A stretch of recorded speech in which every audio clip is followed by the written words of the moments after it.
Good morning, folks. It's Calvin Mackay, the single malt guy, here with another bottle from the shelf. And today I bring to you the Dalwhinnie 15-year-old. Yeah, the Dalwhinnie 15-year-old.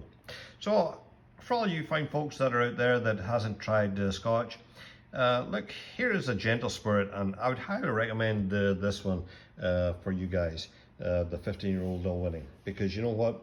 There's not an afterburn. I mean, you would enjoy it. I know you've probably, some of you tried to say, well, I don't like whiskey, da da da da da da, you know, an excuse, and it's not excuses. It's just you've had the wrong whiskey. But I do believe you'll like this one here, which is the Dalwhinnie 15-year-old. So anyway, back to Dalwhinnie. Dalwhinnie Distillery was once the highest distillery in Scotland. It's 1,164 feet above sea level. And it's been knocked off its perch by Breval Distillery, which is on Speyside. But anyway, we won't speak about that just at the present moment. So, the Dalwhinnie Distillery, as I say, is up in the heart of the Cairngorms and National Park in Scotland. So, by Dromochter, the Dromochter Pass is up there, and it's on the A9. And Dalwhinnie is to, I guess, let's see, if you're going from Perth to Inverness, it's on your left-hand side. If you're going from Inverness to Perth, it's on your right-hand side. And you'll see Dalwhinnie because it's just right at the Dromochter Pass on the A9 as you're heading towards Perth. Anyway, that's kind of geographically where it's at. I've been there, so anyway, have a look out for it. Next summer when you're driving there, that's where that. So anyway, the Dalwhinnie Distillery is, as I say, is very high. It's up there, right? And the weather is when it's nice, it's really nice. When it's bad, it is really, really bad. It rains. It can be windy. It can be snowy. It all depends what time of year you're up there. But it's when it's nice, as I said, it's really, really nice. And when it's bad, it's really, really bad. So, but anyway. The Dalwhinnie Distillery, let me scroll in here. The Dalwhinnie Distillery started off in 1898 when it started production. And when it first started production in 1898, it was called the Strathspey Distillery. And it went bankrupt within 3 months. So it was changed, it was bought over, and it started again, and then that's when it got this name, Dalwhinnie. So Dalwhinnie Distillery is, it can either be a Strathspey whiskey, or a Speyside whiskey, sorry, or a Highland whiskey. But it decided to be a Highland whiskey. It's like the Macallans, the let me see, let me think of another one. The Aberlour is another one. You know, so the Macallans, the Aberlour, and the Glenfarclas. Yeah, so Glenfarclas is there too. So it can be used as a Highland or a Speyside. But you know what? They all went to the Highland because you know what it is. Anyway, here's just a side note on Glenfarclas. The Glenfarclas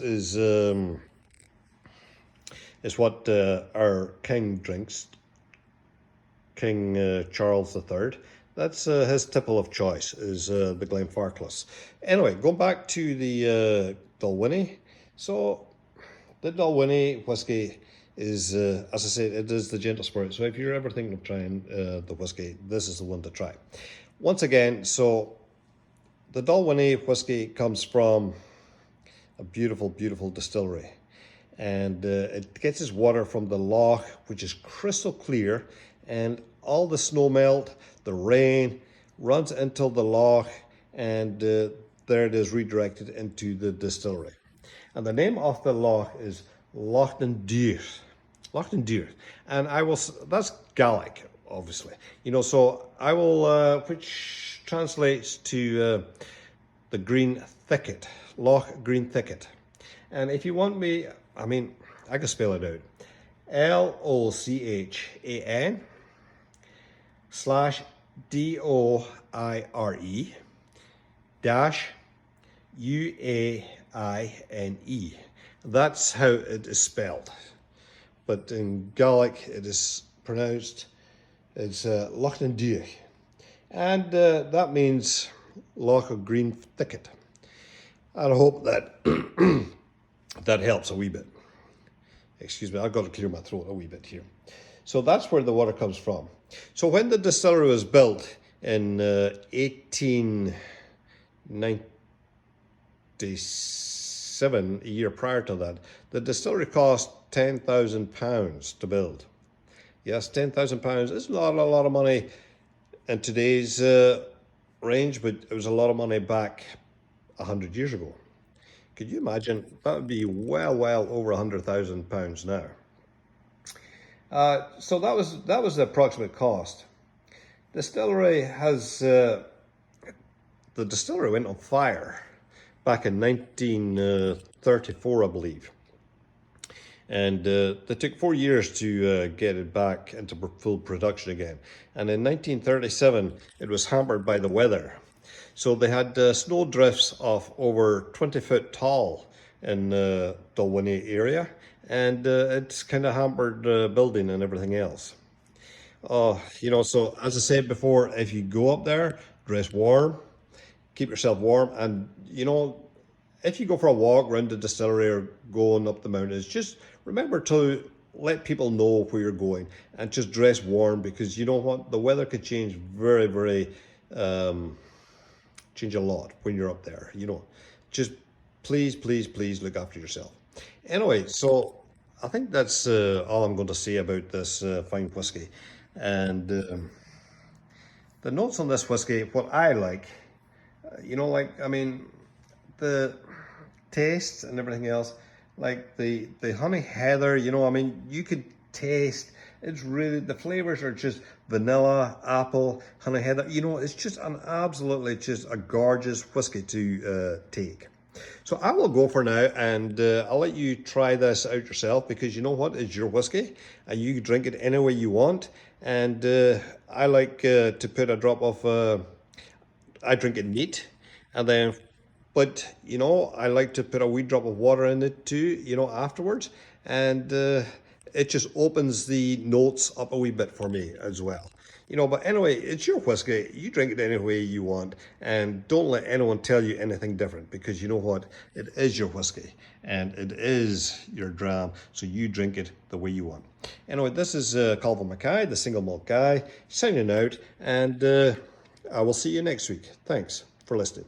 And remember, if you want to hear more, tap below, you give me a thumbs up or subscribe or whatever. I'm not sure how you do it, because this is all pretty new to me, and I want to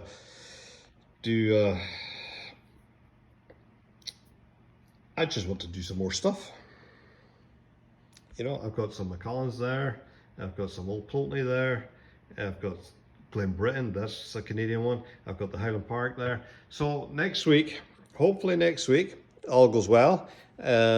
Just on a side note, I will be, you know, I'm going to be doing a tasting. I'm not sure which one, but I'll let my son decide which bottle he'd be liking to open, and we're going to open a bottle. My daughter-in-law there is going to have twin girls, and so's my son, I guess. I mean, he was involved, but they're going to have twin girls, and hopefully by this time next week, they'll be with us. Anyway, this is Calvin Mackay, the single malt guy, signing out from now, and we'll talk to you next week. Bye.